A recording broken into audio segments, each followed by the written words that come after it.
right, we're back for some more Florida Western hitters analysis. We got Case, Michigan, and we got Ben Leone. Both these guys have pretty similar swings, and not a whole lot wrong. So this can be pretty darn quick. So let's see Case first.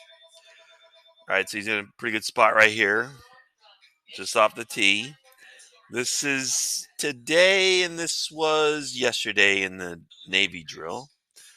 All right, let's see Case. So he starts in a pretty darn good position to hit from, and sometimes that's good. So his hands are a little bit behind his back foot, which is getting a little deep. You want to hit. You want to keep these hands over your back foot. But if he moves forward a little bit, he'll be just fine.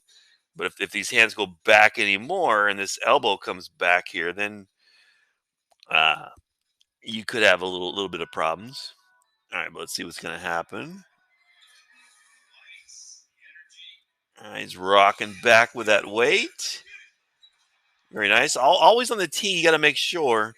You can see he's very focused on the ball. But remember, in real life, like Ben here, he's not looking down here where he's going to hit the ball. He's looking at the pitcher.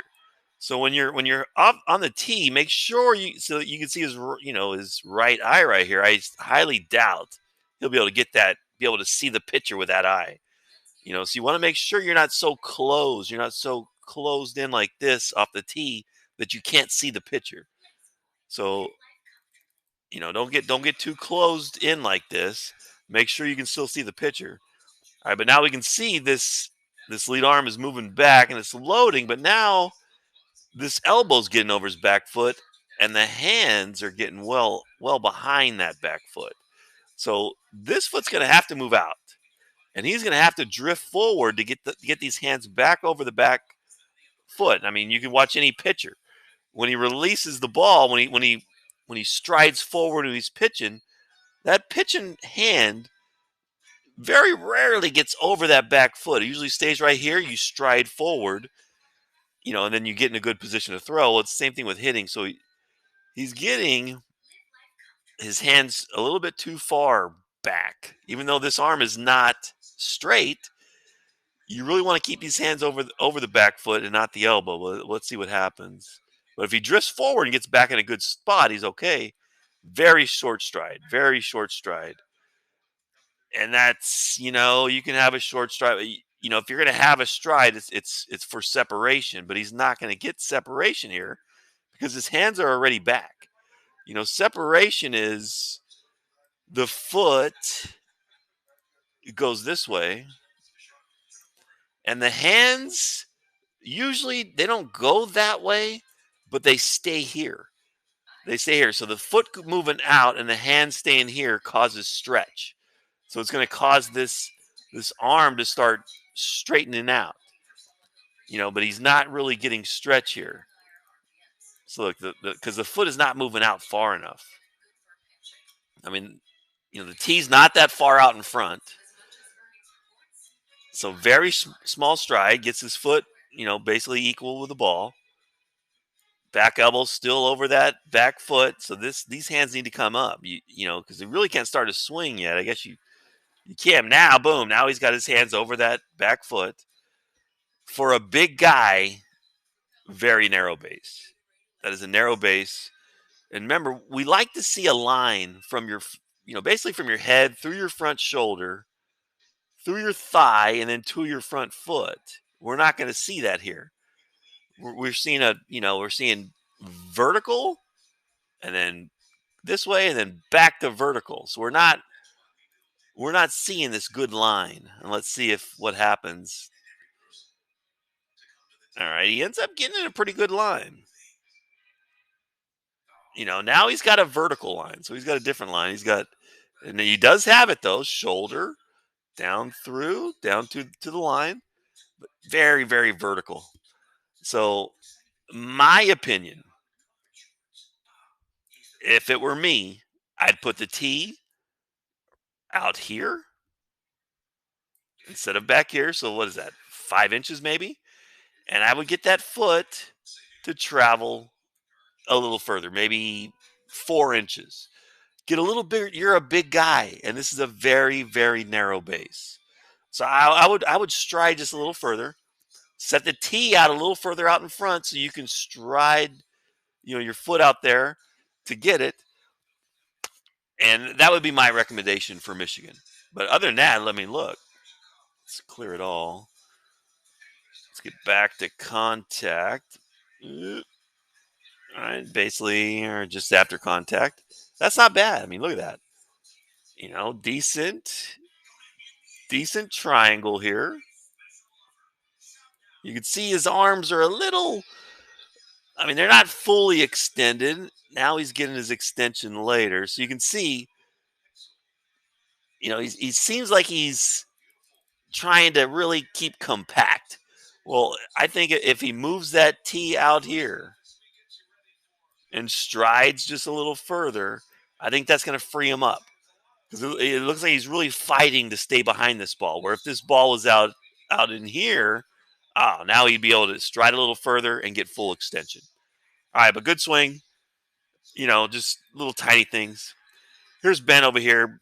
I think Ben hits the ball harder than any other player on our team, and he can hit the ball with authority to all fields. He can destroy it to right center. He can destroy it down the line in center. It don't matter. He can hit it everywhere. And I definitely will not advocate making any changes for this year, but for next year. So we're going to see, starts out extremely narrow base, so his feet are real close together, which is fine. No problem. But the narrow your base is once you stride, the shorter your swing is going to be in the zone. So let's see what happens. So he basically just kind of rests that bat on his shoulder, which is good. All right, I can see him. He's got his hands. Let's get back to the little line, Dale.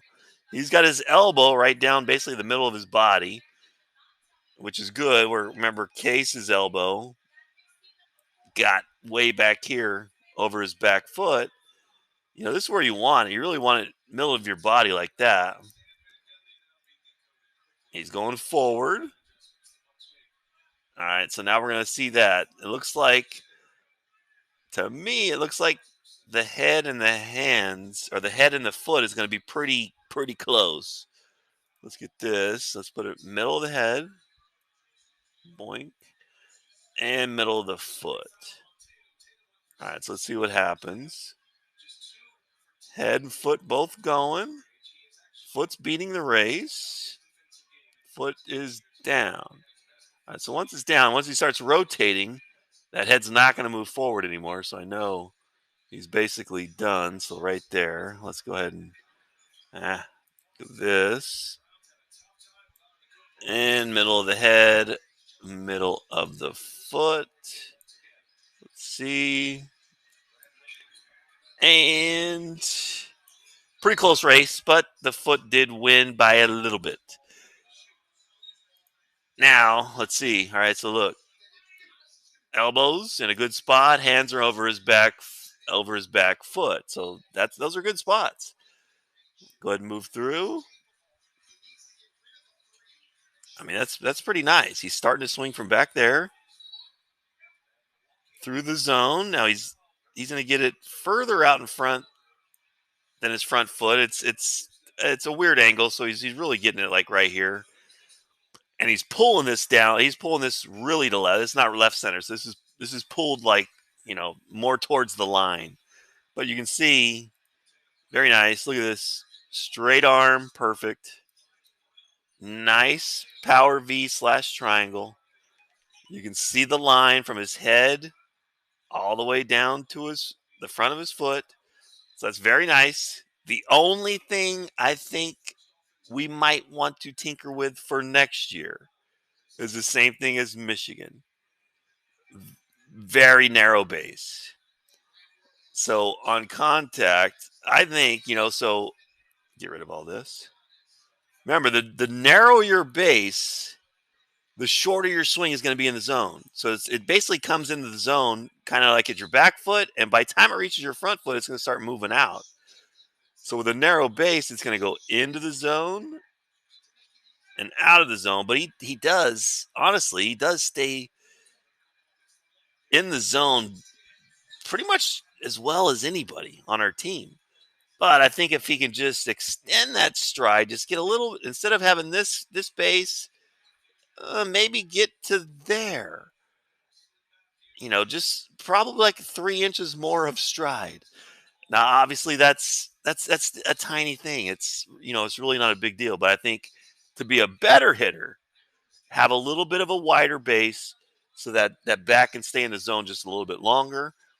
But two pretty nice swings here. Really not much for me to say. All right, thanks for watching.